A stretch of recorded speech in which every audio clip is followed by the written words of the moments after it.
Hey guys, it's Rich with Rich Rebuilds here, and I went to SEMA. Now, if you're a translucent cave dweller and don't know what SEMA is, it stands for the Specialty Equipment Market Association. Basically, it's a huge car product show-off event attracting almost 200,000 people and having an economic impact of over $300 million.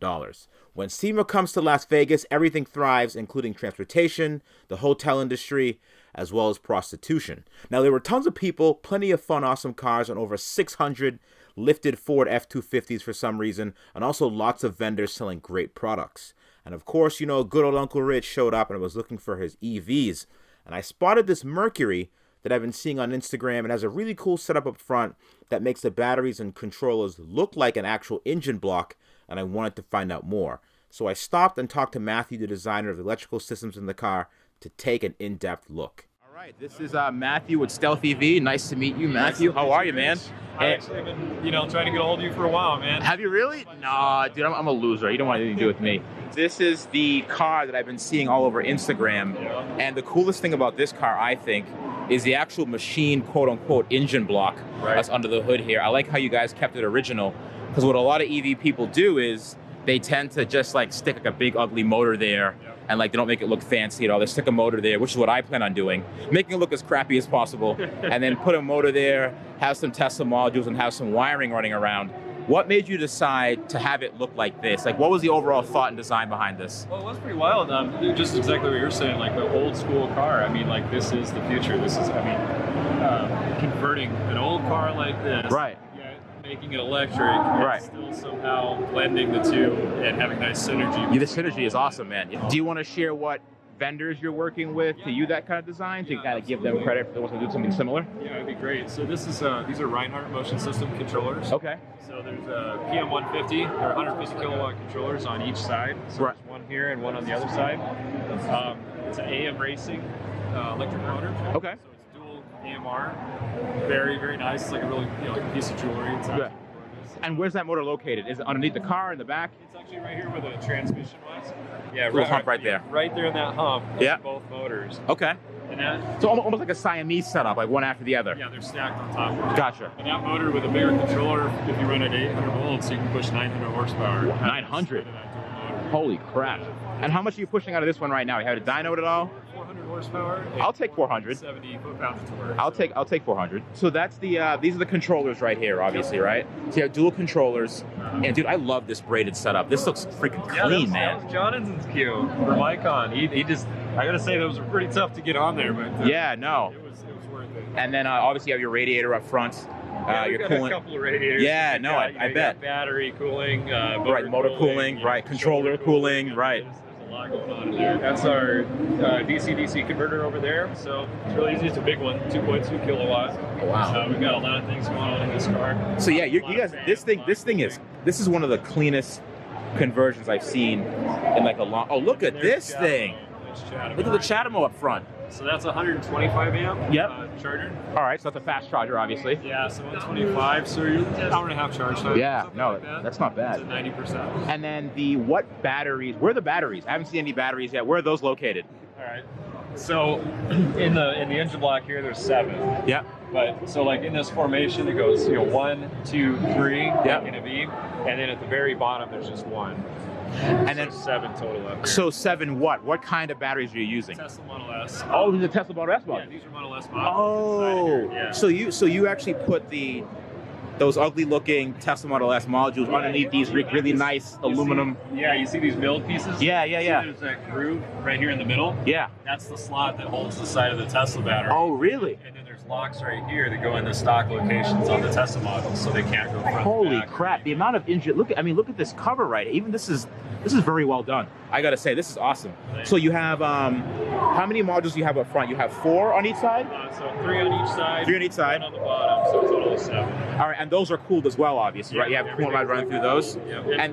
And not just through the radiator, we have that. Yeah. We also have a heat exchanger. Yeah. So we can do air conditioning, cooling just like Tesla does. Right. And we also heat it. Oh, you do? Yeah. This the whole VCU on the cooling side of this. Yeah. It can change. It does all kinds of stuff. So it has valves and there's long story short, I guess there's a heating route. There's a chiller route. There's a radiator route. Right. And each one of the fans is controlled individually by the VCR as well. So I mean, it's basically driven from like Tesla. You know, right. They do full battery thermal management. That's what makes them last as long as they do. I mean, there's cars with 150,000 miles. Right. And they still have like 95%. Plenty of lives left. Right.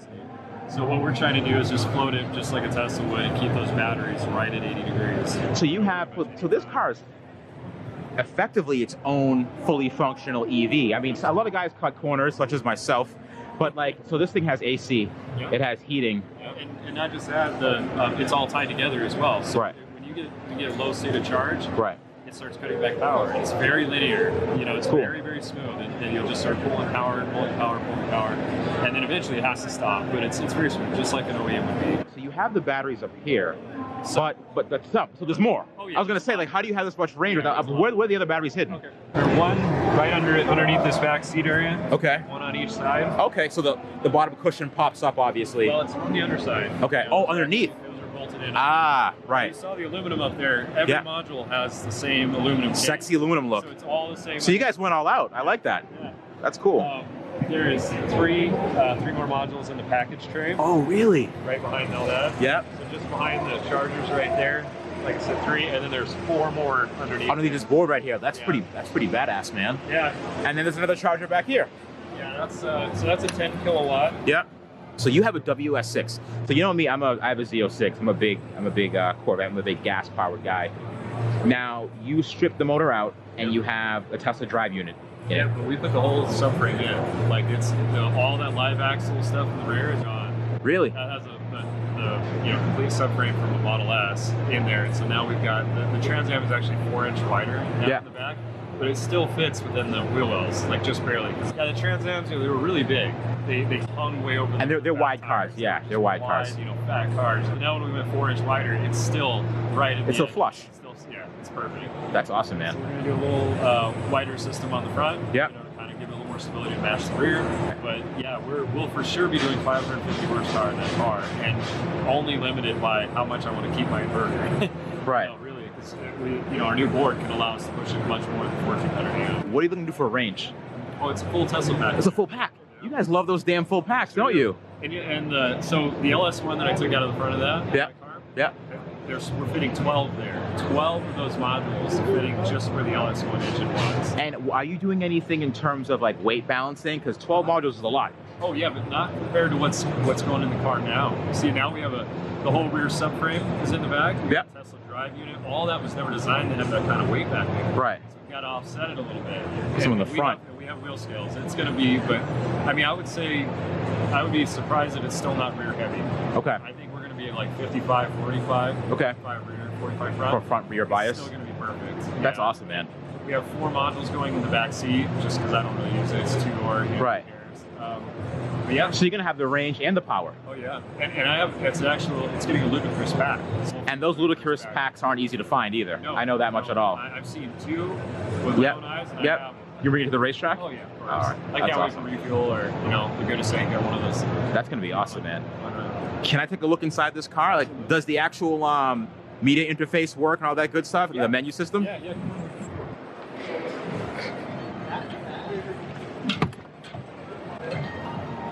Dude, even the inside this car is awesome. Yes. This is fantastic. This looks so OEM. It has AC. I can't believe it. And there's sound deadening everywhere. Like, yeah. Icon is really, really good about that kind of stuff. Attention to details. This is crazy. Right. Yeah. Look at this. I mean, like all these are all modern switches on the backside, but yet everything's machine. Old school in the front. Yeah. And this is a Bluetooth stereo.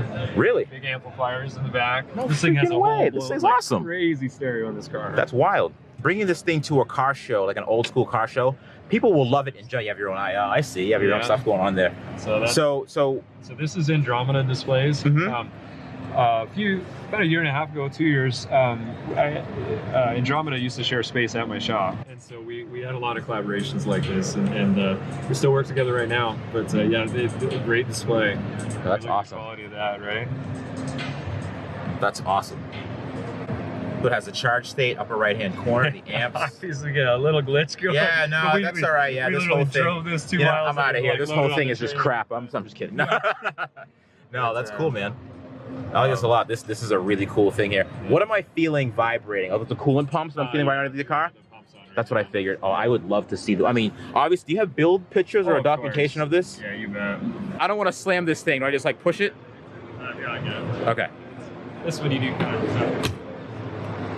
They actually closed really nicely. You can tell there's some sound ending in there for sure. Just to give you a heads up, to me, this car would have been done 6 months ago if I known it. Not for speed-wise, I would have just left it half-assed and just kind of let it, flop around until it died on me somewhere. Well, it's got to go to a customer. Yeah, no, obviously you can't do that. But hey, man, Matthew, thank you very much, man. This is an awesome vehicle.